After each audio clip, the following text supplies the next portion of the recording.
It's Red Eye Radio. Gary McNamara and Eric Harley talk about everything from politics to social issues and news of the day. Whether you're up late or you're just starting your day, welcome to the show. From the Uniden America Studios, this is Red Eye Radio. All across America, we are Red Eye Radio. He is Eric Harley, and I'm Gary McNamara. Good morning. All right.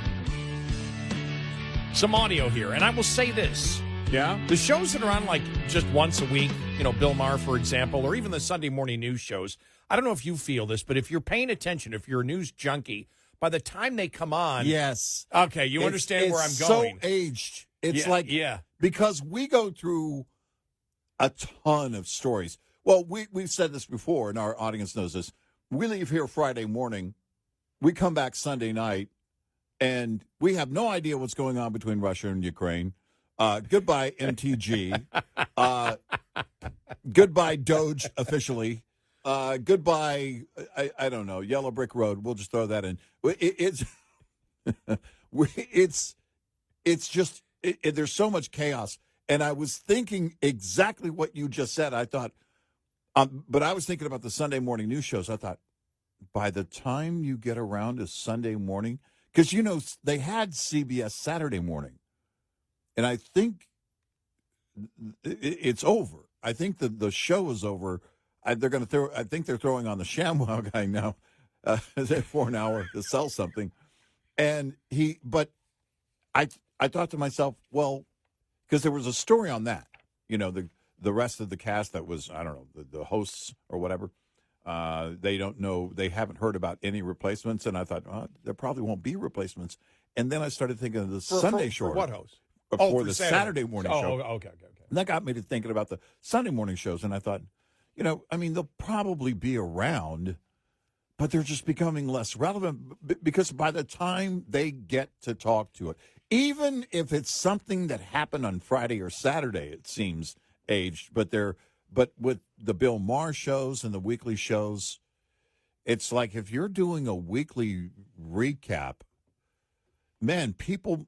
And I think we're not the only ones. It's not just because you and I do this for a living. I don't believe that. I think people's sensibilities are, again, boom, boom, boom, boom, boom, whether it's they live in the bubble of today or so much happens in any given day. By the time you get around to that weekly episode, it's like, yeah, that's not fresh. I was thinking about a couple of things. First, on the Sunday morning news shows, they were still all over, you know, about Trump and, you know, the illegal orders to the military, which had already been debunked. Right. And I'm like, when they were talking about it, I'm like, that was so Tuesday or Wednesday of last week. But here it is. I mean, the conclusion is right here. Elissa Slotkin on ABC. Here we go. Let's talk right now. Do you believe President Trump has issued any illegal orders? To my knowledge, I am not aware of things that are illegal, but certainly. There you go. And that's all that matters. And we know what they were doing. Yeah. Everybody. But it's the Sunday morning news shows. I turn them on and I'm like, we've gone over this a billion times. Bye. I don't need to be here. But also on just something I noticed about Bill Maher. First, before we go into this thing, because he does talk about the whole thing about of Michelle Obama, you know, and we had covered it last week where she said, you know, that we're just not ready to vote for a woman, and it's like, shut up, yeah, you know, because Harris lost, right? But so that to me also was antiquated news, and I think it's again, there's nothing wrong with it because you can do a show where you review what's happened, you know, we go back and look at it all the time, but I think it's just an indication of how fast news moves and how fast we consume news. But I was thinking about Bill Maher, and he had the rapper Killer Mike on. Then he had who was the author that he had on, the New York Times author, podcaster. Let me just see. I just can't think of her name here at the moment. But he had her on. But he had the rapper Killer Mike on, who had no idea that Libya was a dictatorship. So they had all this free stuff, and then we went in there, and and now they don't have the free stuff. He goes, and Bill Maher looks at him and goes, it was a dictatorship. Right. Oh, I know, but we have a dictatorship here. And he goes, no, we don't. Right. But I think Bill Maher, the one good thing about Bill Maher, and we've criticized Bill Maher and we've complimented Bill Maher, is the fact that he's now bringing on. He was talking about the fact that entertainers on his drinking podcast, on his cocktail podcast, on his liquid drug podcast, that that entertainers won't come on, because they're idiots. Right. And so you had the New York Times a podcaster, and she was complaining about Trump and taxpayer money being spent on the ballroom. Mm-hmm, mm-hmm. And he goes, there is no taxpayer dollars. Yeah, but still, he goes, no, but. And then he had Patton Oswalt on last week, who was completely clueless. He got everything wrong. Yeah. And Bill Maher's looking at him, and the only good thing is you can't even have a discussion because you're basically lecturing these people as to what the truth is. And that's where Bill Maher said to Patton Oswalt, you got to get off blue sky. You don't even know what the issues are. Right. You don't even know what the other side's arguing. Right. You're hearing one side and what they claim the other side is arguing, and that's not their argument. Right. And I went, and so really that was good out of it. But I just loved when they get into talking about Michelle Obama and her book and her book tour. Here we go. Michelle Obama, she has a book out, a coffee table book. Yeah. What? No, I like her. I mean, I know, she I said like no, though. She said she. Well, that's what I wanted. I mean, said she didn't think the country was ready for her. Well, that's what we have to talk about. I mean, her statement, I was rather shocked by it. Yeah. She said, as we saw in the past election, sadly, we ain't ready. Okay, to me, this is logical fallacy 101. Just because we weren't ready or didn't like the candidates, Hillary and Kamala, doesn't mean we're not ready for a woman. Maybe. That's why I'm like, don't even look at me about running, because you are all lying. You're not ready for a woman. You are not, so don't waste my time. We've got a lot of growing up to do, and there are still, sadly, a lot of men who do not feel like they can be led by a woman. I think it's a bad attitude. I do. I mean, we said we weren't ready for a black president, and someone, I can't remember who, maybe she remembers.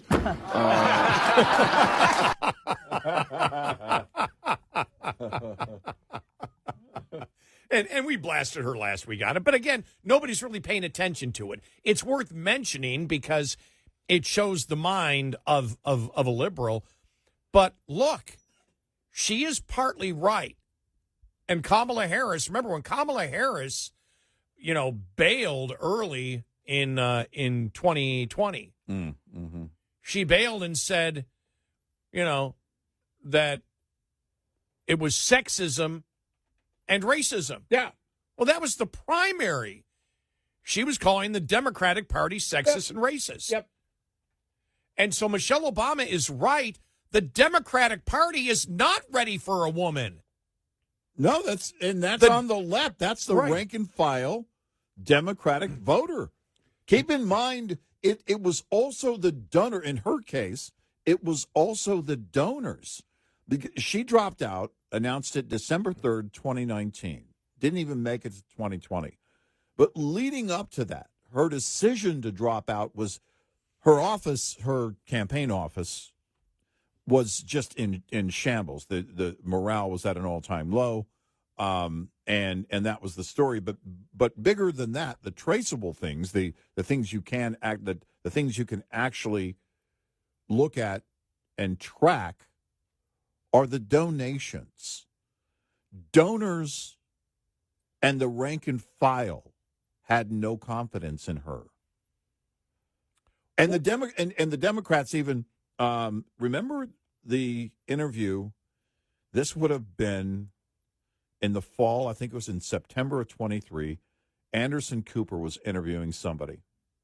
And he said, well, do you think, the question was, should Joe run for a second term? Should Joe Biden run? And then there was a question following that. Well, and it was kind of this, the attitude behind the question was like, yeah, but he really should pick somebody else as a running mate.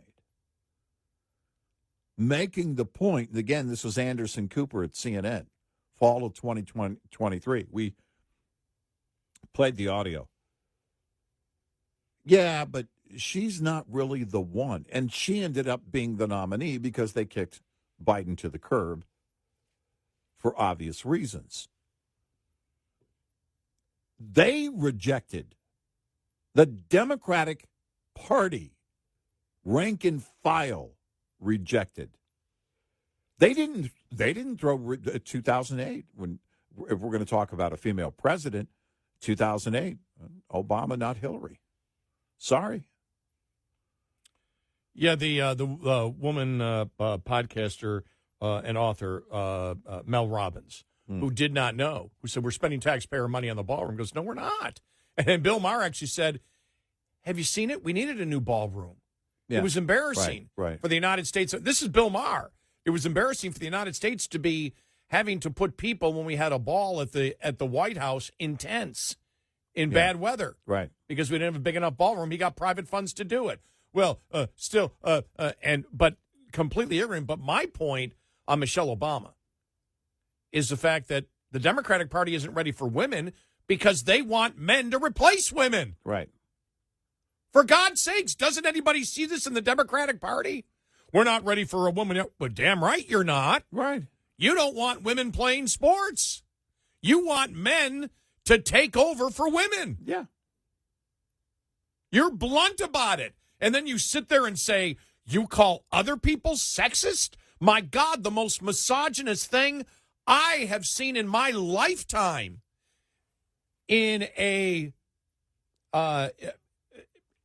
political party that's been institutionalized is the misogyny against women in the Democratic Party that's being promoted as feminism. Yeah. Liberal feminism is now misogyny.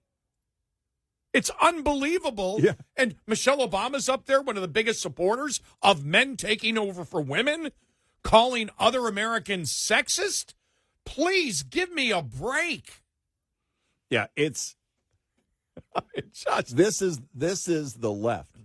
By the way, you've had how many prominent people on the left basically abandon the Democrats because of that take with the liberal transgender movement, that have come out and said, well, hold on a second. And they were the feminists, basically. Not all the feminists did it, but you had a number of people on the left that said, we can't believe this is happening. Remember, what's her name? J.K. Rowling. Yeah. She was on the left. Really, for the most part, still is. Totally disowned by the left when she came out and said, a man can't be a woman. I have never seen in my lifetime the institutionalized hatred towards women, the threatening of women, young women athletes, as we have seen, with the full support of the mainstream of the Democratic Party. I've never seen it in my lifetime. Right. You have a major political party that is out and outright misogynist, and they promote it with joy, and they get angry and furious and think you ought to be silenced or punished in some way if you won't recognize that men should take over for women. Right. Yeah. It's like there's nobody there. There's no traffic cop there going, whoa. Hold it. You can't go there. You understand where you're thinking over here? Please, before you go here and start calling other people sexist, please justify your opinion over here. Right. But I just burst out laughing. But nobody cares about, not even Democrats care about what Michelle Obama's saying anymore. They just don't care. Well, they don't, and I think it's been because of her attitude. She's a victim. She's always the victim. She's always the victim. You know, you can.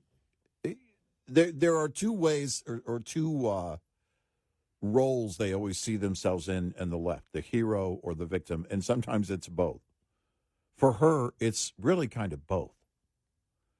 You know, she wants to come off as the champion for, I don't know, whoever and everybody, but also has to be the victim along the way. I wasn't appreciated. People didn't love me. What is this? She Stuart way Smalley? from the beginning. She said those things while she was the first lady. Always a victim, part of liberalism. Doesn't matter how successful you get. You know, that was the whole thing that remember in the NBA when you had politicians coming out saying they're just high-paid slaves. Well, high-paid Yeah. is the direct opposite of slave. Yeah. You know, voluntarily signing a contract that brings about that high pay. Right. Yeah.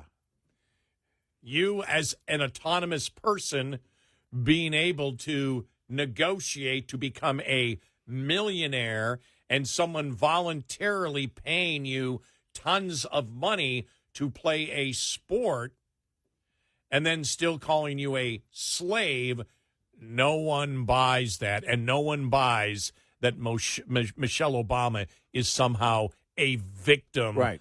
of an oppressive American society. And still portraying herself as a victim. I know. When that's getting old for the people on the left, you know it's getting old because it's one of their hallmarks is being a victim and creating more victims.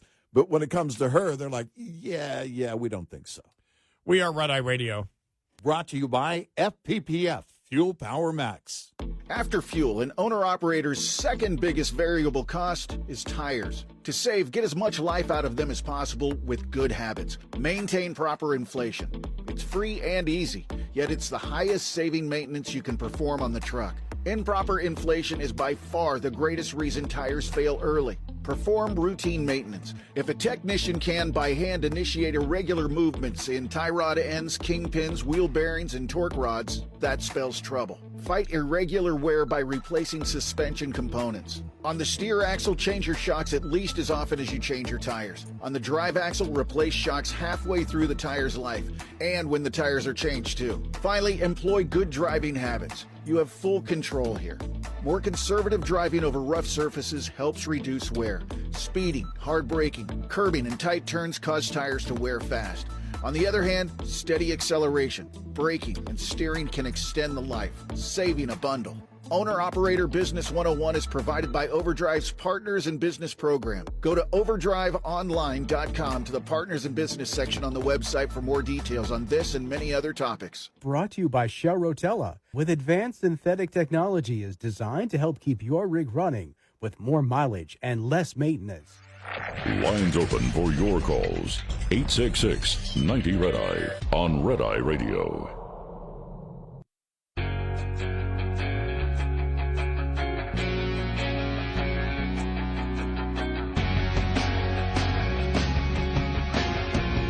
We are Red Eye Radio. He's our calling. I'm Gary McNamara. I think the best comment that Trump gave was Friday when he met with Mamdani, and Mamdani was asked whether about calling Trump a fascist. Yeah, here it is. And he asked about your comment calling the president a fascist, and your answer was, both President Trump and I have been clear about our positions and our views. Are you affirming that you think President Trump is a fascist? I've spoken about... That's okay. You can just say yes. Okay. It's easier. Now, that was beautiful because that's very disarming. It's like, go ahead, call me a fascist. Go ahead. Everybody knows said it. Everybody knows I'm not. Right. Quit, You know? quit trying to walk on eggshells here. Right. You called me a fascist. Go ahead and say it. You can disarm something Because I'm by about to call you a communist.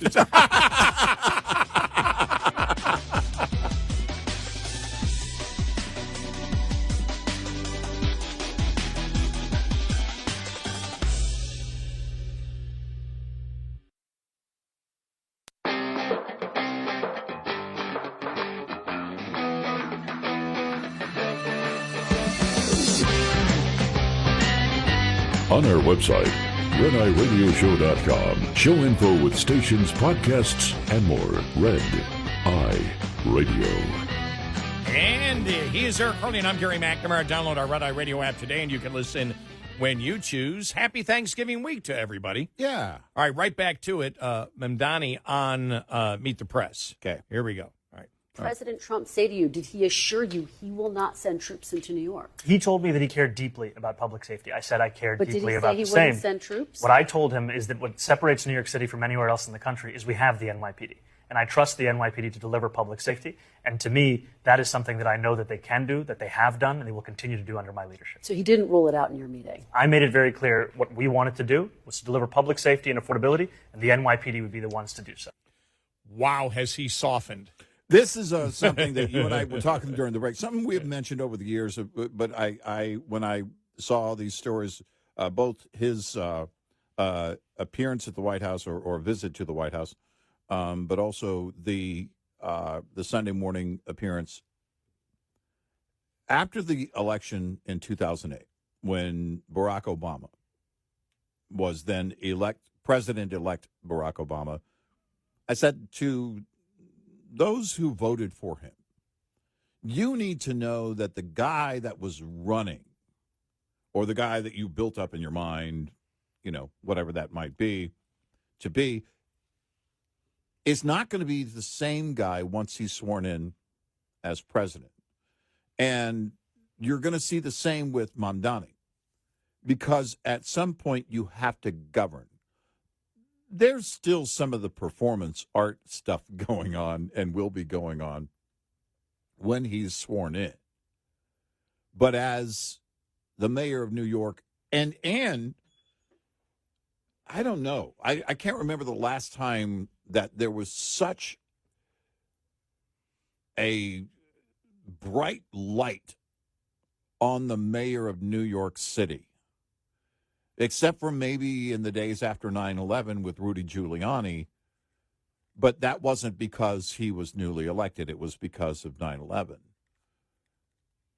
And there's this bright light on Mamdani. In other words, all this coverage on what's he going to do, what's he not going to do, from both sides, the people who didn't support him. And it's from not just in New York City. It's going to be nationwide, if not globally. That effect is going to be in play. People are going to be watching him every single day. You and I also talked during the break. Genius move inviting him to the White House. Because the socialist left doesn't want him there. They hate the fact that he's sitting there with, and then said something to the effect of, well, there are things that, one or two things that Trump and I agree on. Oh, no, you didn't just say that. You're not supposed to sit down and talk to President Trump.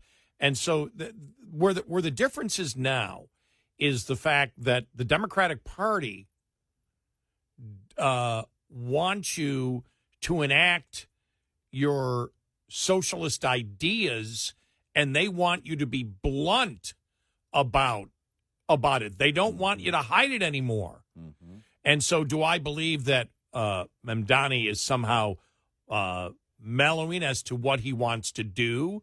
I will say this. I don't think he's mellowing on what he wants to do, but it's how to get there and not focus attention on himself. Right. Because he now knows he has to govern. And he knows, he reads the polls. We talked about the fact that the number of people that voted for him that said, well, I really don't believe in all the stuff he's talking about. Well, he does. But the fact is, it's not just about what you can get done of substance. It's also the political show and performance that you put on. You need to perform as a Democrat socialist, which means you can't fight if you're sitting down and talking to Trump. Right. You can't fight if you won't bluntly say, I'm not going to let Trump do this. Like he did in his inaugural speech. But he's facing a ton of things because, first off, You may get the legislature to raise the taxes on billionaires in New York City. If you get the legislature to raise corporate taxes all across New York State to fund what New York City wants, Hochul soon has an election coming up. Yep. You want Elise to be closer and not 20 points behind? Do that. Well, and it's because she would have to approve it and sign it. And I thought about this over the weekend. There's also this compounding effect over the years because the Democrats have always ruled New York City and New York State. I mean, in terms of who's governing altogether, well, it's very blue. We know that. Yes, there have been a couple of Republicans here and there, but in terms of real conservatives, well, that's not going to happen. So what happens after years and decades of these policies in both New York State and New York City, there's this compounding effect of, well, wait a minute, this isn't going to get better. This isn't going to turn around, whether you're a billionaire and you're seeing your taxes increase or you're a corporation. And the regulation is just getting, at some point, because you can afford to leave, you're going to leave. And we're seeing that right now. We're seeing evidence of that. The revenue to the state is dropping more and more. And that's because people are leaving and companies are leaving. We're seeing the migration out of the blue states. It is very real. Because the realization is if you're looking at a 10-year plan, whether it's on the personal level or business level, professional level, you think to yourself, what do we have to plan for? What is it that we have to put in place? Well, the one thing you can count on is a greater movement to higher and higher and higher taxes. That comes off your ledger. And at some point, you've got to make a decision. And when you make that decision, you're gone. And those are the things that are very real. The Mamdani thing isn't new. Socialists and communists in the Democratic Party, not new. These ideas that he's promoting, they're not new. Well, as we've said before, when AOC promoted the Green New Deal and it was supported by so many Democrats, to me, still, that was the biggest proposal ever brought on a federal level that would have led you, if it ever had gone through, which it wasn't going to communism. Right. And so, communism on a local level in New York City, I'm not surprised that it happens. How you get there, though, winning the election is one thing, but I'll tell you another thing, because performance art is all about the fight against Trump. It's not just fighting against Trump, it's in your language. And when he's saying, we're both looking to get, to this, what Trump said it, we're both looking to get to the same place. We may have different ways to get there. The left doesn't want to hear that even from Trump, with Mamdani sitting right there next to him or standing right next to him. They just want Mamdani saying, no, you're a fascist. You don't know what the hell you're doing. Leave New York City alone, right? Isn't that what they want? Yeah. And when Mamdani came out and said, I believe that the New York Police Department, the NYPD, can protect and serve the... They don't want to hear that. They don't want to hear that even. It's so on two fronts here. Right. You're trying to be basically say, no, we're not going to accept help from Trump. But in doing that, you're stating that the NYPD is doing a good job. Right. Oh, man, the far left must have had just the big what in the world did we do moment. But inevitably, it's going to happen on a few fronts. Not that he's not going to try and implement these policies. There's no doubt. We know where he's going. Right.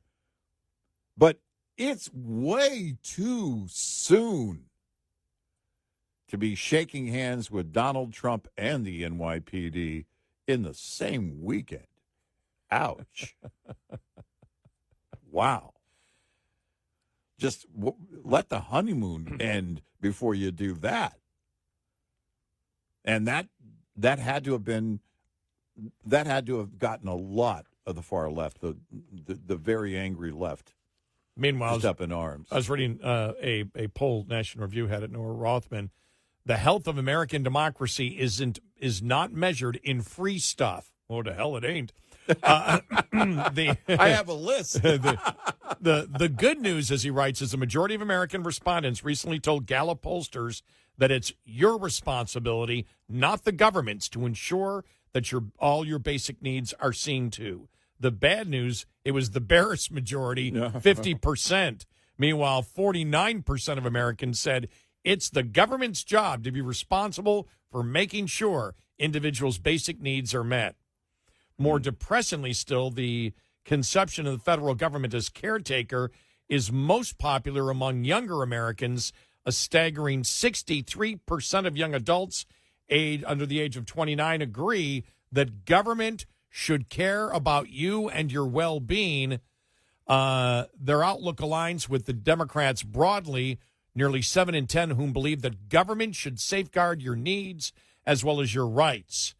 Some are tempted to wrangle these numbers to make them look less menacing than they are. Perhaps these respondents conceive of needs, quote, needs, as a basic social safety net, not the Mamdani-style vision of America as a socialist commune. For example, if you say your needs, you could say an army, an army to protect you, a police. And I saw that, I said, well, it all depends what the definition of needs are. Yeah, right. And needs today may be different. I'm just saying may be different than our parents when they grew up during the Depression. Yeah. In the 1930s. Yeah. Needs back then might be a tad different than needs today. Different than food and shelter. Yeah. It said the same younger voters who poll after polls shows are more favorable to socialism than the rest of the country apparently believe that the feds should be providing for their lifestyle. They're also souring on democracy. A majority, 52% of young people told the Kettering pollsters that democracy is performing poorly, and not just at the moment. Remember, democracy is performing poorly. Mm-hmm. Democracy. Yeah. A bare majority, 53% of young people say democracy represents the best form of government. 47% are, by contrast, neutral towards or skeptical of that proposition, which goes back to what we were talking about the other day on Friday and about civics and people not having a clue how the government even runs and why we differ from other countries and what the Constitution means and what's the most important part of the Constitution. They don't understand federalism. They don't understand the Electoral College. They don't understand the Senate. They don't understand these things. They don't understand the separation of powers. Right. And if you don't understand anything about the government, how can you say that democracy isn't working? Right. And what is your standard of democracy working? And for them, it's getting more free stuff. Well, that's what it means. That's it. Again, when we talk about defining the word needs, that's you go to, if you were to just take these people and set them aside and question them and say, all right, basically give me your list. Oh my gosh. It is measured by Wouldn't free that stuff. Be, somebody's got to do that. I would love that. What basic needs, and then you should actually list them. Well, you should list them and have them check them off. Right. Which do you consider these, of these that would be your basic needs? Right. Well, cell phone's going to be right there. Right. Transportation. By the way, how long before we say, well, no, not bus ride. We want you to pay for the Uber. And Uber Comfort. Not regular Uber. That's right. I want a modern vehicle. I want the upgraded version. I want the one where they give you the free bottled water. Exactly. And speaking of water, that should be free. Exactly. We are Red Eye Radio. We'll be right back with more Red Eye Radio with Eric Harley and Gary McNamara.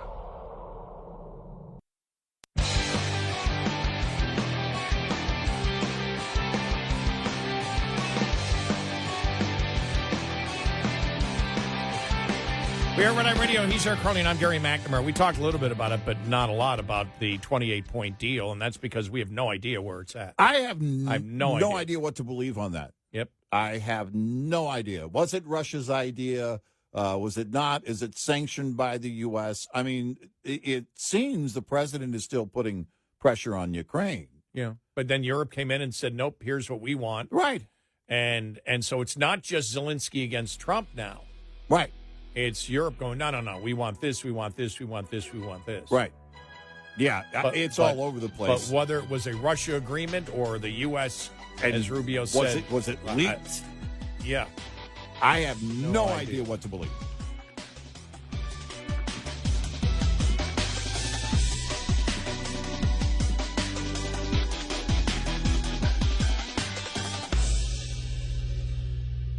This is Red Eye Radio on Westwood One.